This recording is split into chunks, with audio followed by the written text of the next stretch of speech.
If you are an experienced user, you can probably spot the difference in those cubes. But to be honest, it is really hard.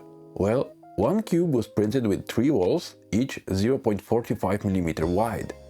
The second one had 2 walls with 0.6 mm.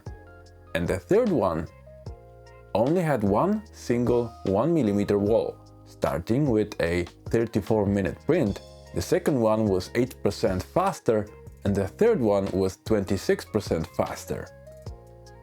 Let me tell you about the benefits coming from setting wider extrusion.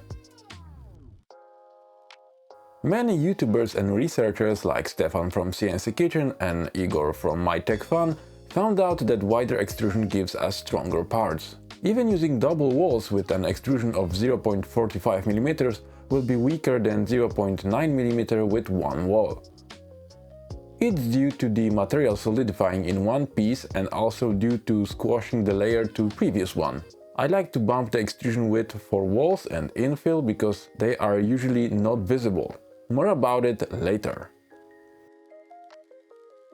Thanks to the squishing, each new layer bonds better with the previous one, giving us stronger connection and improving the strength of the part even more. Most of our nozzles, this example is made on 0.4 mm nozzle, don't have a perfect exit hole, but they have a flat spot. Depending on your printer and nozzle, this can be larger or smaller.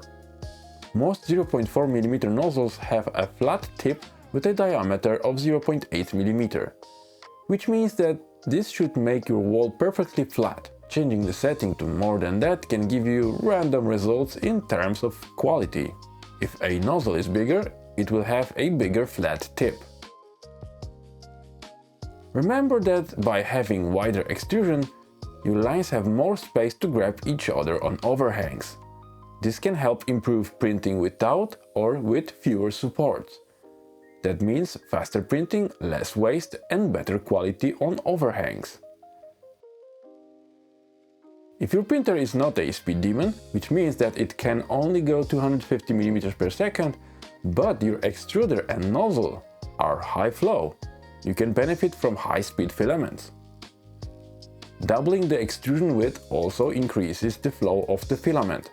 Of course, if the model is small, you can benefit even more, because reducing the amount of walls will reduce printing time. If the model is large, you will see a big change in printing time. As you just saw, you can cut the printing time quite a lot by reducing the amount of walls, but keeping the strength with wider extrusion. Your printer physically will not print faster, but it will finish your printing faster due to the less work required. I mean, the movement of the print head. Most of the time your model is not suitable for fast printing. Your tool head needs to accelerate and deaccelerate, so it is impossible to print at max speed all the time. But your extruder is bored with slow printing, so instead of printing 3 or 5 thin walls, just make 1 or 2 wider walls and you cut printing time thanks to your fast extrusion and less repetitive work. Thinking in a practical way of meta printing, most efficient tactic available, changing these settings is beneficial on many levels. You can print slower in each dimension except extrusion of course, which means less wear on bearings, belts and motors. You save electricity, many times you use less filament, and you have less waste from supports. Having a hardened nozzle helps to keep printing without issues in high flow mode. If you invest in an ultra high flow extruder and nozzle, you can improve speeds and efficiency even more. It's not the holy grail of 3D printing. So there are some issues while changing extrusion width. One of the biggest problems is detail on the external wall.